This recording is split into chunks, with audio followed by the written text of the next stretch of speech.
agradecer aí de novo o pessoal pelo convite. Óbvio que entre os milhões de lives e reuniões, etc., eu não consegui acompanhar o programa todo, que teria sido ótimo, aliás. Mas eu estou vendo aqui o programa, eu falei um pouquinho com a Adriana ontem, e agora a Renata está confirmando que está sendo muito proveitoso. Então, espero que esses próximos aí, talvez, sei lá, 35, 40 minutos sejam igualmente proveitosos para vocês. A gente vai ter tempo de discutir depois várias coisas, então acho que fica bem tranquilo. Acho que esse formato é muito saudável para a gente ter tempo. Acho que tempo para discutir é a melhor coisa, para conversar, tirar dúvida. Vocês vão ver que tem a questão da produção. Então, vocês viram, né, imagino, os últimos vídeos, né, da hematopoese e dos conceitos de Cartan. Então, vou tentar não me repetir nessas questões e a gente pode abordar isso na discussão sem problema nenhum. E a gente vai abordar aqui a questão mais da produção mesmo das células Cartan. E vocês vão ver que isso é uma ciência dinâmica e não completamente fechada em termos de o que a gente faz, né, para gerar uma célula CAR-T.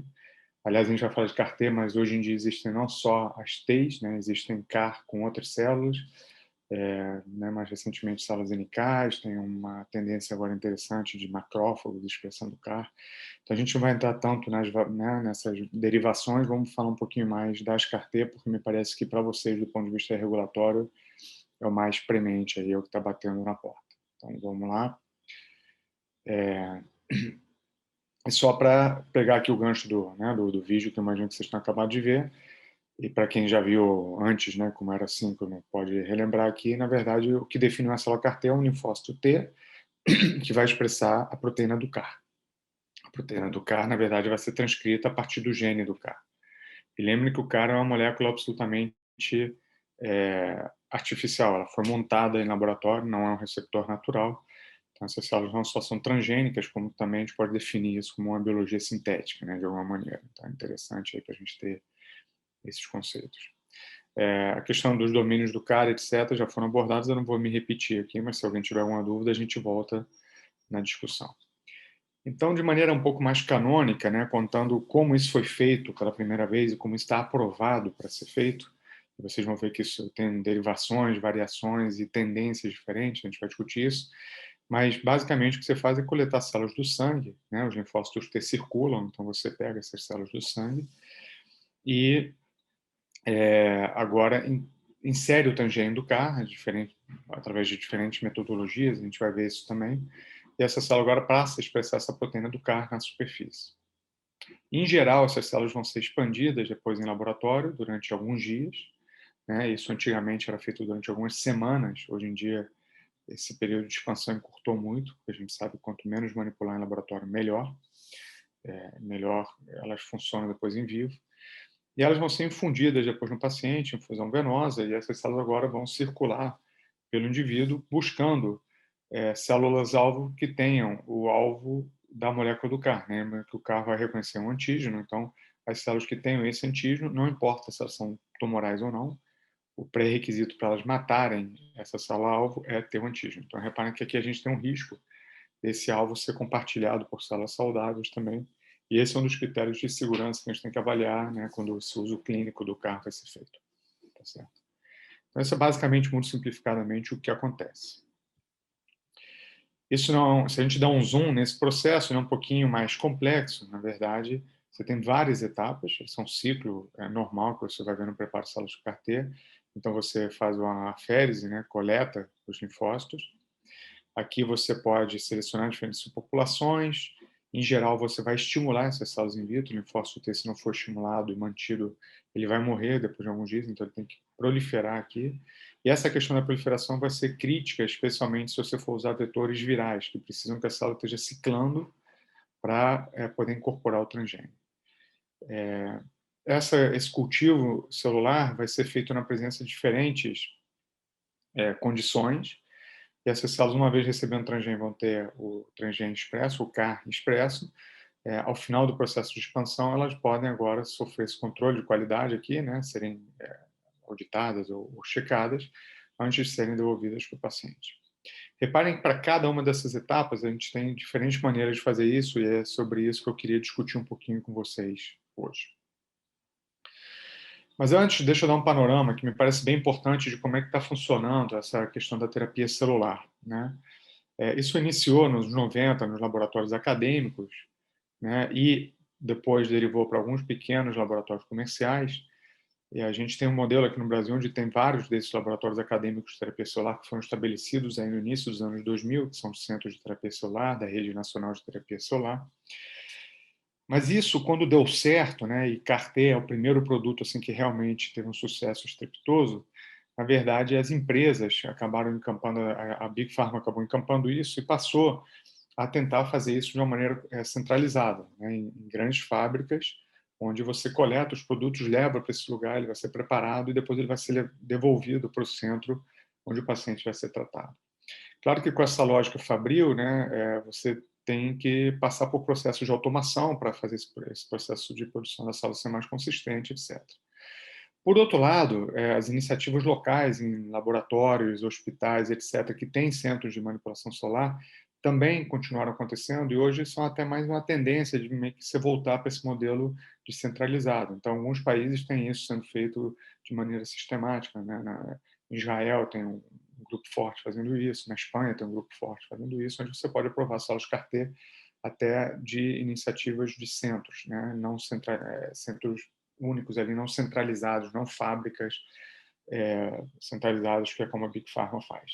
Tá, então a gente vai navegar por isso aqui, vocês vão ver que as variações de maneira de fazer as CAR-T também têm impactos né, e fazem parte das escolhas de que modelo você está fazendo, ou seja, uma produção lá no teu hospital onde você vai tratar o paciente, ou uma produção centralizada numa fábrica a partir de onde você vai distribuir.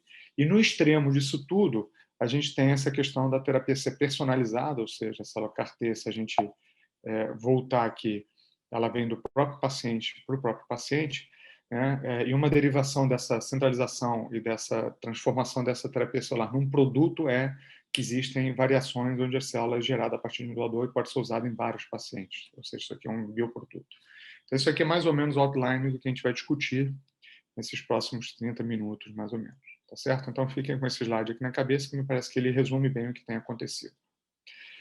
Então, o modelo vigente das terapias que estão aprovadas, foram aprovadas primeiro pelo FDA e depois por várias agências regulatórias, europeias, japonesas, etc., etc., em breve vai ser aprovado aqui no Brasil também, esse modelo centralizado, onde dentro daquele ciclo, né, de preparo das células CAR-T, a férise, né, a leucoférese acontece no centro do tratamento, mas depois é enviado para essa facility, né, para essa planta GMP, onde a célula vai ser manipulada, modificada geneticamente, expandida com toda qualidade, e depois ela vai ser devolvida para ser infundida no paciente. Então, reparem que esse ciclo requer que essa célula seja congelada aqui, enviada congelada, e depois, no beira do preparo das células, né, ela seja descongelada aqui, preparada, o produto final recongelado e agora enviado para o centro, onde ele vai ser descongelado para infusão.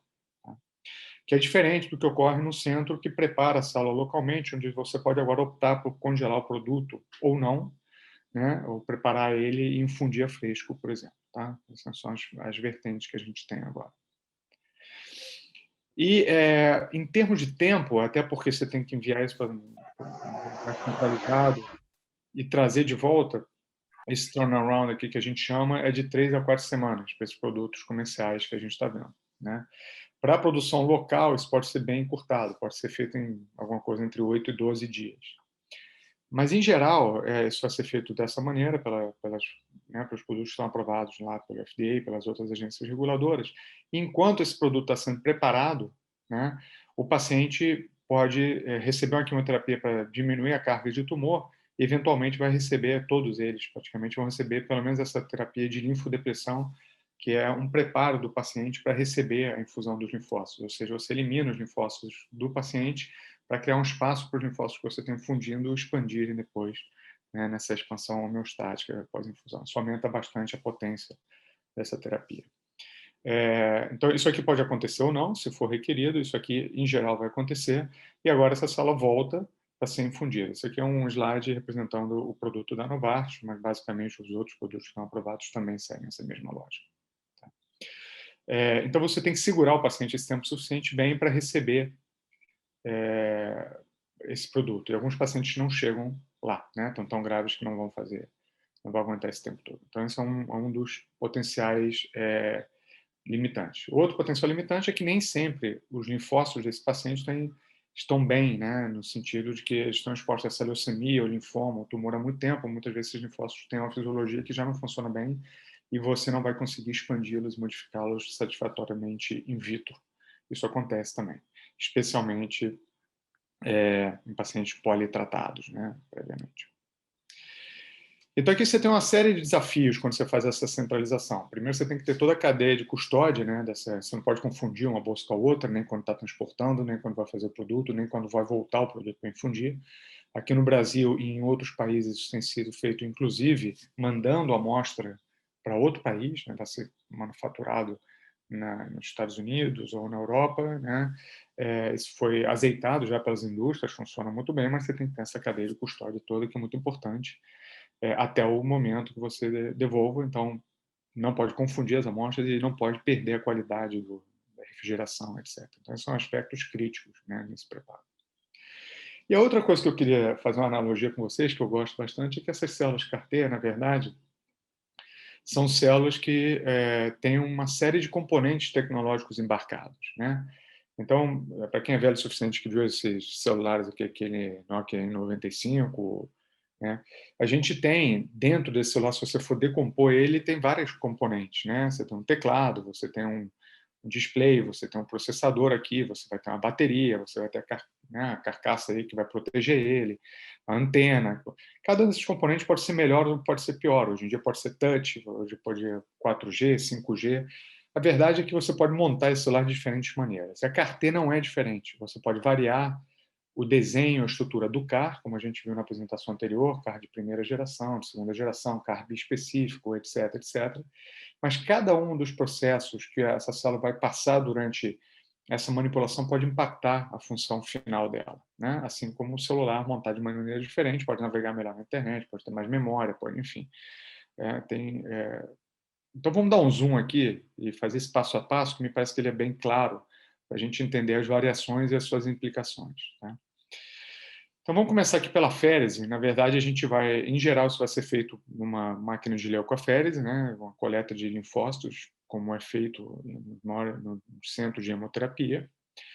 Essas células vão ser centrifugadas diferencialmente, o plasma volta, as células são retidas, e aí você pode, inclusive, por centrifugação, né, contratangencial, que chama ilutração, você pode separar, não por densidade, mas coeficiente de boação, você pode separar diferentes componentes celulares, ficando basicamente com os leucócitos ou principalmente com os linfócitos.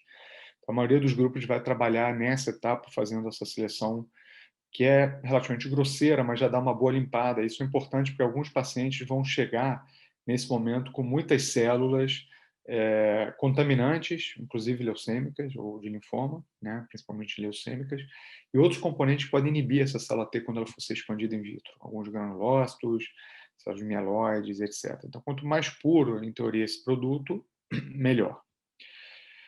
E agora, de novo, centralizado versus não centralizado, você pode partir de um produto fresco ou de um produto congelado, né? Em geral, isso não faz tanta diferença, mas cada vez que você congela e descongela, você acaba eliminando certas populações celulares. Isso pode ter até um ganho. Alguns granulócitos podem ser eliminados, que podem inibir a célula T. Então, tem uma diferença se você parte de um produto fresco ou não. Alguns grupos vão ao extremo e selecionam agora basicamente os linfócitos T, iniciam só a partir de linfócitos T, e alguns grupos ainda separam células CD4 positivas e CD8 positivas. Por exemplo, tem grupos que iniciam, fazem células CAR-T só CD4, só CD8, e depois juntam na proporção 1:1, né, para infundir, achando que se você balanceia a proporção CD4 e CD8, você vai ter um melhor resultado, mas a maioria dos grupos não vai fazer isso, vai expandir da maneira que expande, e aí, dependendo do protocolo de expansão, vai ter um favorecimento das células CD4 positivas ou CD8. A verdade é que, por um jeito ou por outro, todos eles, em geral, funcionam bem depois quando colocados em vivo, tá? Mas tem uma ciência aqui de gente tentando melhorar e otimizar esse processo. Depois dessa seleção, esses linfócitos vão ser ativados, e aí eles podem ser ativados por diferentes maneiras também.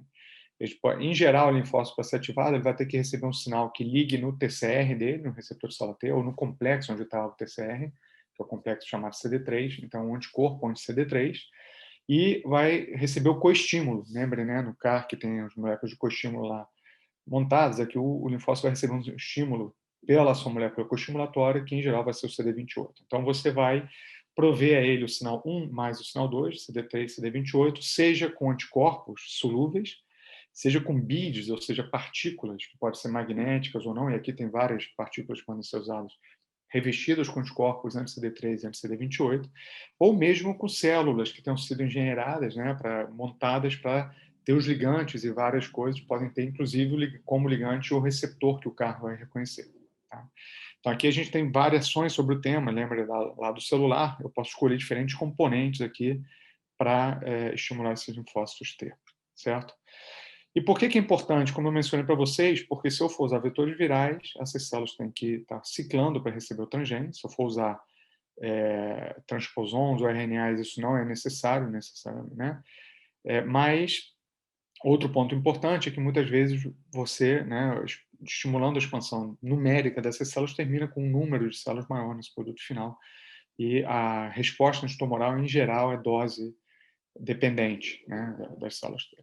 E aqui tem uma confusão importante, porque quando você cultiva essas células in vitro durante muito tempo, essas células tendem a diferenciar mais terminalmente e depois em vivo elas vão funcionar pior. Então, hoje em dia tem um esforço muito grande para encurtar ao máximo esse processo de expansão ou de manipulação celular e de manter essas células em combinações de citocinas. E reparem aqui, diferentes citocinas podem ser usadas. A maioria dos grupos vai usar primeiro só a interleucina 2.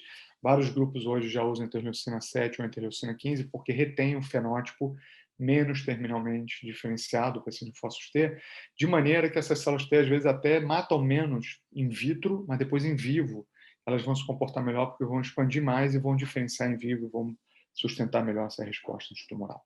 Então, todos os componentes ou as maneiras como você seleciona, estimula e mantém por quanto tempo e em que condições vão ditar quão bem essa célula T depois vai funcionar uma vez que você infunda em vivo, né? Isso tem uma série de implicações, porque os teus critérios de liberação aqui vão ser impactados, né? Ou de potência, etc. A gente vai ver isso no final, vão ser impactados por que características você quer que essa célula tenha depois em vivo. E nem sempre os testes in vitro conseguem prever essa característica em vivo depois, né? Então a gente vai chegar nesse ponto também. Mas, via de regra, essas células então vão ser estimuladas, vão proliferar na presença de diferentes combinações de citocinas, e aí cada grupo vai escolher uma combinação diferente, e vai chegar o momento delas serem modificadas geneticamente. E aqui você pode usar diferentes sistemas, esses aqui são os mais comuns. Os dois produtos comerciais que têm aprovados usam um vetor lentiviral, que é um retrovírus derivado do HIV-1, ou um vetor retroviral, que é um retrovírus derivado de um vírus murino, de leucemia murina. Enfim. Mas existe uma tendência, na verdade, os primeiros carros que foram feitos com RNA, né? E tem uma tendência ao uso de vetores não virais agora também, dos quais o mais que é utilizado até agora é o transposon. Tá? A gente vai falar um pouquinho sobre cada um deles. Em geral, tirando o RNA, que vai estar no citoplasma e depois essa expressão vai diminuindo, né? Porque não está integrado no genoma, não se sustenta, os vetores não virais ou virais, o transposão ou retrovírus ou antivírus, vão integrar no genoma da célula. Isso quer dizer que você vai sustentar a expressão do CAR, né?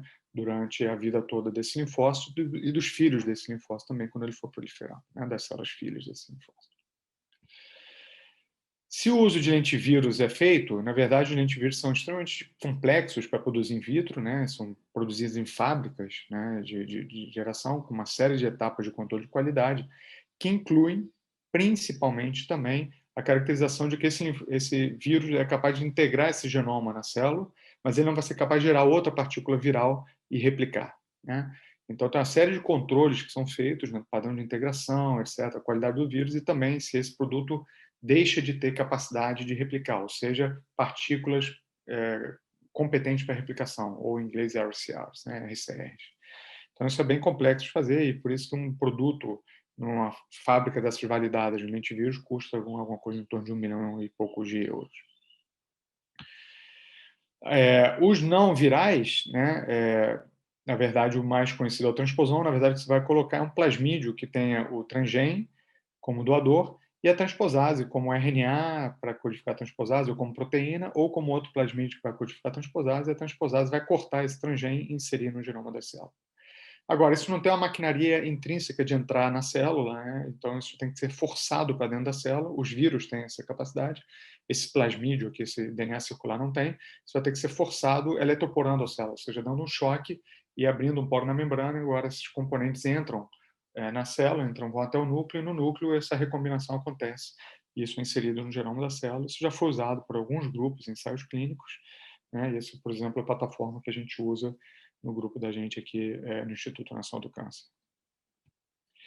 E um dos primeiros usos que foi feito, mas que continua sendo feito, e aqui está um exemplo, é você também eletroporar a célula, mas forçar agora a entrada do RNA, não um transposon. Então, o RNA vai ser traduzido na proteína do CAR, mas ele vai decair como expressão ao longo do tempo porque ele não está integrado, não sustenta a expressão. Isso pode ter desvantagens, que você limita o tempo de ação do CAR, pode ter vantagens, você limita uma potencial toxicidade do CAR. Então, tem alguns grupos que trabalham bastante com RNA, né? Esse grupo aqui do Carl June, lá na Pensilvânia, fez ensaios clínicos com CAR-T, com RNA, há mais de 15 anos atrás, e continuam explorando isso aqui. Tem um exemplo para vocês verem.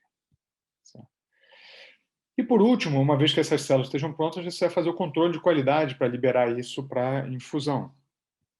Então, os controles de qualidade vão variar de acordo com o protocolo que você usou para gerar essas células. Então, reparem que se você fizer esse protocolo mais canônico aqui, de usar retrovírus ou lentivírus, você vai ter que olhar em termos de contaminação, né, bacteriana, micoplasma, níveis de endotoxina no teu produto final.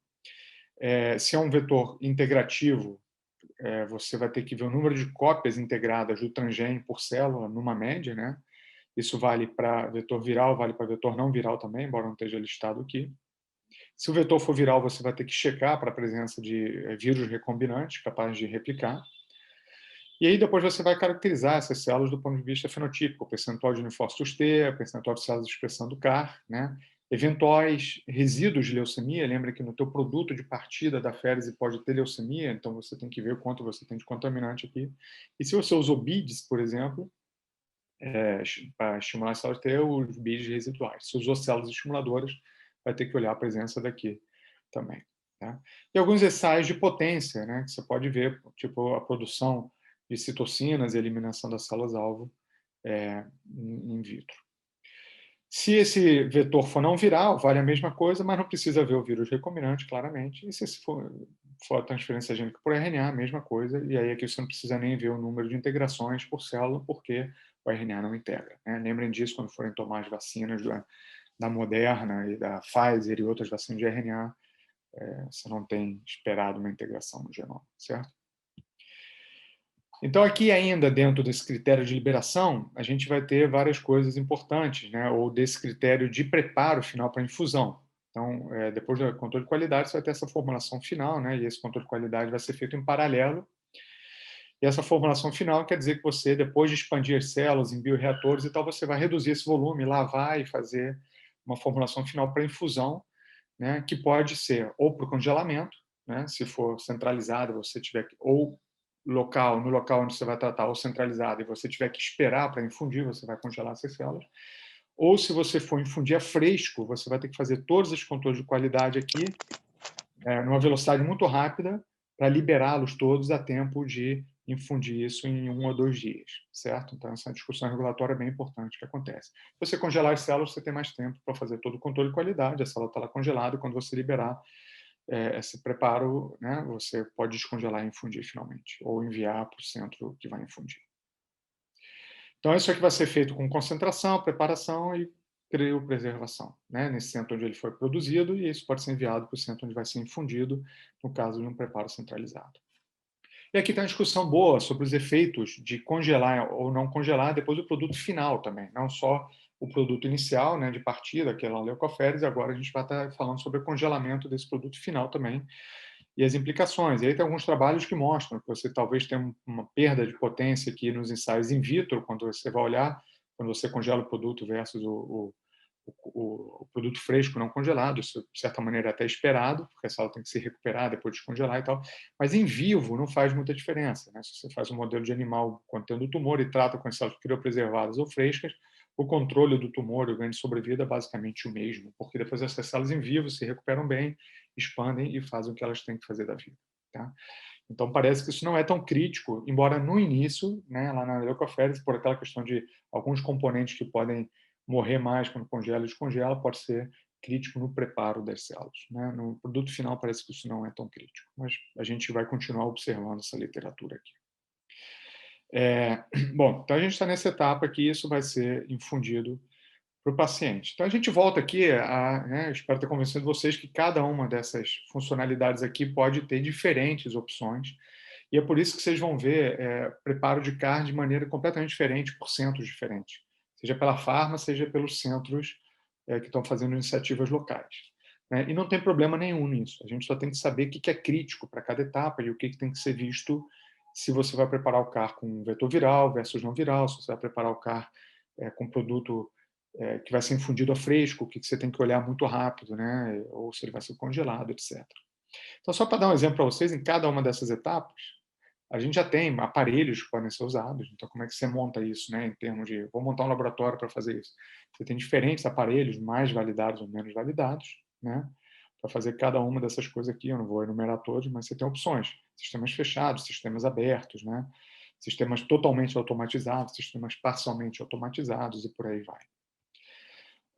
Aqui são algumas opções que você tem, diferentes maneiras de ou componentes que você pode comprar. Então, você pode variar o meio de cultivo, as BIDs que você está usando, o vetor que você está usando, você pode as citocinas que você está usando, enfim.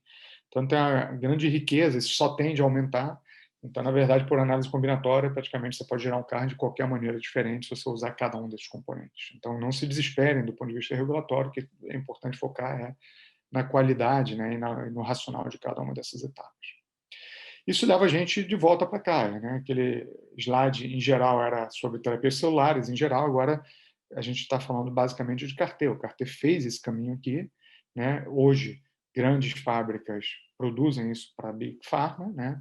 Mas a gente tem essas iniciativas, como eu falei para vocês, algumas aqui no Brasil, na Espanha, em Israel e alguns outros países, de preparo local, né? E aí tem que ter todo um cuidado, que é muito mais difícil de montar localmente toda a cadeia de controle de qualidade do que quando você faz uma coisa centralizada, tá certo? Então, reparem que aqui a gente tem diferentes maneiras de automatizar isso. Por exemplo, você pode ter um aparelho que seleciona as células, um aparelho que lava as células, um aparelho, um bioreator onde as células vão ficar agitadas aqui, crescendo durante aqueles 8, 10, 15 dias, né? Essa é uma opção. A gente tem aparelhos que fazem tudo isso sozinhos, né? Tipo esse aqui, onde você bota o produto, ele vai selecionar as células, vai botar o vírus, vai misturar tudo, vai manter essas células durante 8 a 12 dias ali, vai no final concentrar tudo um processo 100% automatizado, né? E a gente tem agora outras plataformas que estão sendo propostas, né? Como esse Cocoon aqui que chama. Então, esse aqui é da GE, esse aqui é da Miltenny, e esse aqui é da Lonza, né? Então, estão vendo esses cocuns, parece aquele Matrix, né? Para quem viu, onde tinha aquelas casulos que criavam as pessoas. Aqui a gente está criando, na verdade, as células em cada um desses casulinhos, que nada mais é que uma célula automatizada, né? Alimentada aqui pelos produtos, etc. Então, a gente está tendendo aí, então, uma tendência muito forte para essas automatizações.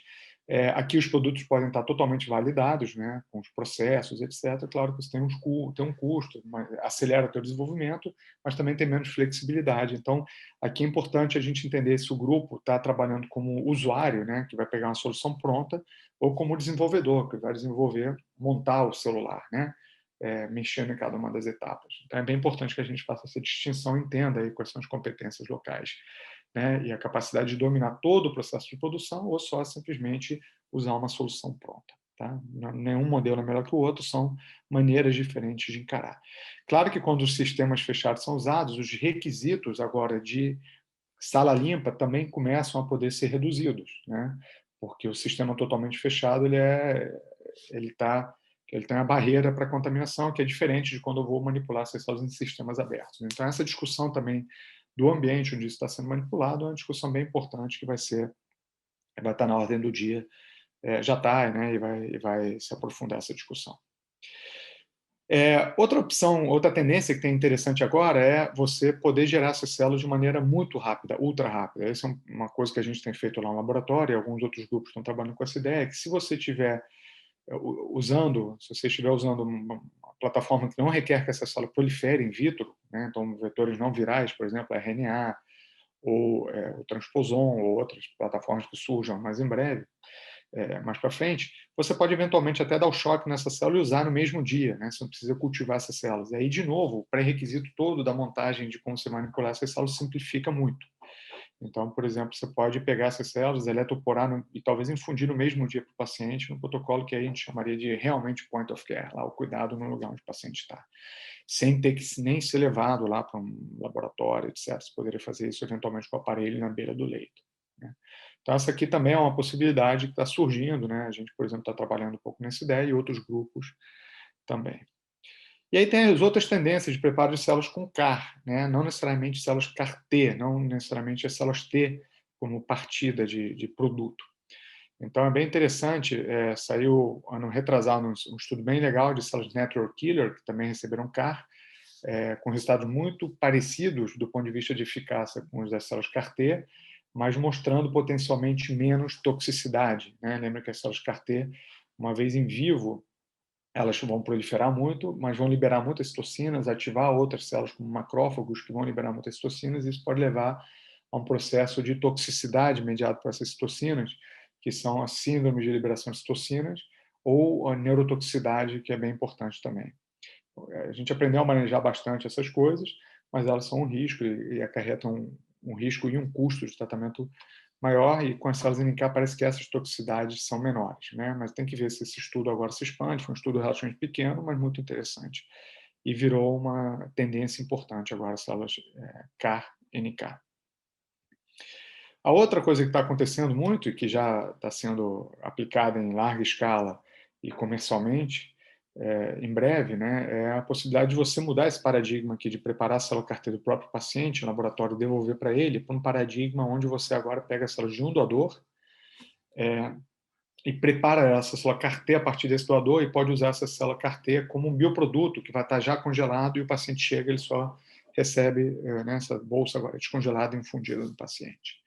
Então, essas células CAR-T universais, que a gente chama, a gente tem algumas iniciativas nesse sentido lá no laboratório também, mas a lógica disso é que você pegue células de um doador saudável e possa descaracterizar essas células como sendo daquele único doador, e faça essas células serem compatíveis com qualquer pessoa, né? Então, isso foi mencionado na apresentação que vocês viram agora há pouco, mas vamos um pouquinho mais a fundo no processo de como isso é gerado. Então, essas células T, elas são definidas como célula T por terem o receptor de célula T, que é o TCR, e isso, por edição genética, pode ser desligado, né? Ou seja, você pode estragar o gene do TCR de maneira que essa célula não produza mais a proteína do TCR.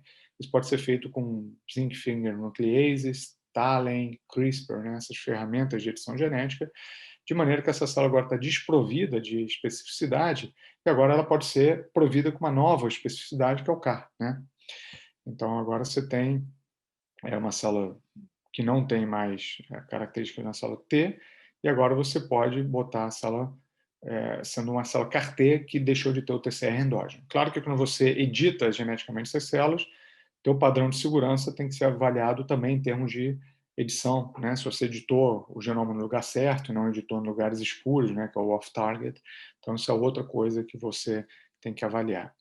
Isso parece muito complexo de fazer, mas tem vários grupos, na verdade, várias empresas já fazendo isso, né? Esse foi o primeiro paciente, a primeira paciente, uma menininha tratada desse jeito, por um grupo lá em Londres, com células que foram deletadas, tiveram TCR e também a molécula chamada CD52 deletadas. Essa paciente foi condicionada com anticorpo monoclonal anti-CD52, que matou os leucócitos dela, mas deixou as células CAR-T que entraram intactas porque elas não tinham CD52, né? Tinham tido o CD52 desligado. E ela recebeu essa célula CAR-T e induziu uma remissão da leucemia dela, e depois ela acabou sendo transplantada, enfim, evoluiu bem. Então, esse é o primeiro exemplo. Tem várias empresas agora, algumas delas trazendo esses produtos para o Brasil também. Então, essa é outra coisa que vocês vão ver, mas agora também produzidas com uma lógica fabril, né, num lugar centralizado, mas não de maneira paciente específica. Um produto que agora vai ser fracionado, o cálculo de alguma dessas empresas é que a partir de um único doador você pode gerar produtos para uma centena ou mais de pacientes, né? E agora, claro, vai ter toda uma otimização para essas células terem a maior potência possível, para você ter que infundir o mínimo possível de células, de número de células por paciente, para otimizar cada um desses lotes de preparo de célula para que elas possam atender mais pacientes, né? Então, essa é uma tendência importante que está acontecendo agora também. Então, voltando a esse slide que vocês viram, esse produto agora pode ser infundido em diferentes indivíduos. E, por último, levando isso ao extremo, o que você tem é alguns grupos trabalhando com a ideia de que você possa gerar essas células carteira não de um doador saudável, mas usando esse produto todo dentro do laboratório, ou seja, você partir de uma célula-tronco de pluripotência induzida, que foi reprogramada a partir de um indivíduo qualquer. Essa célula-tronco de pluripotência induzida, lembrem, ela pode diferenciar em qualquer tecido, em qualquer célula. Então, ela teria o TCR dela editado e seria uma master bank, né, uma célula primordial lá que você poderia agora diferenciar, seja numa célula T ou numa célula NKT ou numa célula NK, né, modificando ela geneticamente para ter o CAR, e você agora tem uma fábrica de produção de células CAR-T indefinidas, não é mais a partir de um doador que você gera aquelas células para 100 pacientes, vai ter uma célula IPS que vai gerar, com TCR editado, expressão do CAR, que vai gerar células CAR-T de forma contínua, né, numa lógica de produção fabril mesmo. Então, só para vocês saberem, isso também parece ficção científica, mas uma das empresas que está fazendo isso teve o clearance, aqui, a aprovação do FDA, para começar os ensaios clínicos com essas células geradas dessa maneira no ano passado. Tá? Então, vamos ver o que acontece. Claro, eles fizeram todo pré-clínico, ensaio de potência em camundongo, etc., mostrando que tem características de que isso possa acontecer. Então, esse é o extremo aqui da universalização, né, na geração dessas células. Vamos gastar os últimos minutinhos só olhando aqui a lógica de como é que a gente regula e olha esses produtos. Então, se você está desenvolvendo uma célula CAR-T, durante o desenvolvimento você vai ter que mostrar vários aspectos importantes, como o fenótipo, a pureza, o percentual de células T expressão do CAR, né, a função antitumoral in vitro e, de preferência, também no modelo animal. Todas as questões de segurança, como o número de cópias de integração do transgênio, padrão de integração, se está entrando em lugares perigosos no genoma ou não. Se você usou BIDs ou células estimuladoras, né, você vai ter que ver a presença disso no produto final, a potencial presença de células tumorais contaminantes, ausência de vetores virais replicativos se vírus foram usados, né, ausência de replicação celular na ausência de estímulo, e esterilidade, ausência de agentes adventícios. Então, é só pacote no desenvolvimento. Eu estou desenvolvendo um produto, eu vou ter que mandar esse dossiê com essas comprovações aqui. Isso é bem importante, né? Agora, isso estando, quais são os ensaios que a gente vai ver em vivo, né? Se essas células são capazes de eliminar ou reduzir o crescimento desses tumores em camundongos imunodeficientes enxertados com leucemias ou com tumor humano que tem o alvo desse CAR, e que isso leve a um aumento de sobrevida desses animais. Tá? Isso é um ensaio de potência em vivo. Lembrem que eu posso ter um ensaio muito bom in vitro, que a célula mata bem o tumor, mas depois em vivo ela não se mantém, ela não prolifera, ela não expande, não mata o tumor. Então, tem uma diferença grande dos ensaios in vitro para os ensaios em vivo. Isso é uma fronteira meio cinza, mas é importante. A gente sabe que esses ensaios são bem relevantes quando você está desenvolvendo essa terapia, certo? Análise molecular, né? A gente vai ver agora, a gente está vendo um pouquinho os ensaios que o número médio de cópias do transgênio tem uma tolerância ali até 6 cópias, 8 cópias por célula, em média. Se você tem muitas integrações, você pode ter uma disfuncionalização desse genoma da célula, pode levar até a gente teve o primeiro caso reportado de leucemização de célula CAR-T por um vetor não viral que mexeu muito no genoma dessa célula, agora há pouco, lá na Austrália, reportado, né? E a avaliação do padrão de integração, então mapear onde é que esse transgênio está entrando. São ensaios bem complexos de fazer, mas são importantes nesse desenvolvimento. Tá? Por microscopia, você pode ver essa presença das BIDs, né, e de células tumorais, em geral, morfologicamente, elas são diferentes, são maiores, etc. E uma vez que você tenha validado o teu processo, depois você vai ter tua liberdade para preparar cada um dos produtos para infundir em cada paciente. Aí você não vai ter que fazer todo esse caminho regulatório. Para cada produto, tua validação um pouco mais curta, né? Você vai ver agora fenótipo, pureza, percentual de células T expressão do CAR, avaliação de presença de BIDs, né? Presença de células tumorais, né? Os vetores virais replicativos continuam sendo críticos aqui, esterilidade e ausência de agentes adventícios. Mas toda essa parte de validação em vivo, etc., não precisa ser feito, porque o teu processo já está validado. certo? Então é bem interessante. Aqui está só um resumo de que técnicas você pode fazer para ver cada um desses aspectos, né? Em geral, são essas técnicas que vão ser usadas, mas podem existir variações aqui. Então, essa é uma discussão mais técnica que é importante que a gente saiba o que tem que ser visto, depois a metodologia pode variar, mas, em geral, os métodos consagrados para cada uma dessas é, desses aspectos aqui são esses que estão listados aqui ao lado, tá certo? E aí, depois, o que você faz em termos de longo prazo? Lembre que você está infundindo uma célula que vai ficar em vivo nesse paciente, pelos dados que a gente tem visto, muitas vezes 10, 15 anos, ou talvez para o resto da vida, algumas células. Então, é importante que você criopreserve uma fração dessas células para futuras análises e que você tenha um DNA extraído desse produto também guardado para que você veja, se você possa comparar se alguma coisa deu errado, como é que era o padrão.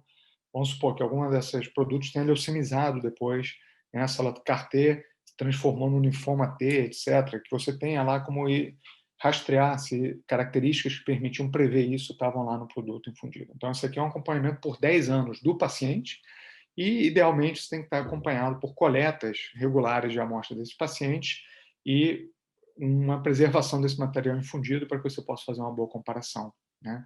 Embora boa parte dessas coisas não vai ser você não vai ser capaz de prever olhando esse produto, mas é importante que você possa voltar para o produto infundido para ver se essas características já estavam lá, tá certo?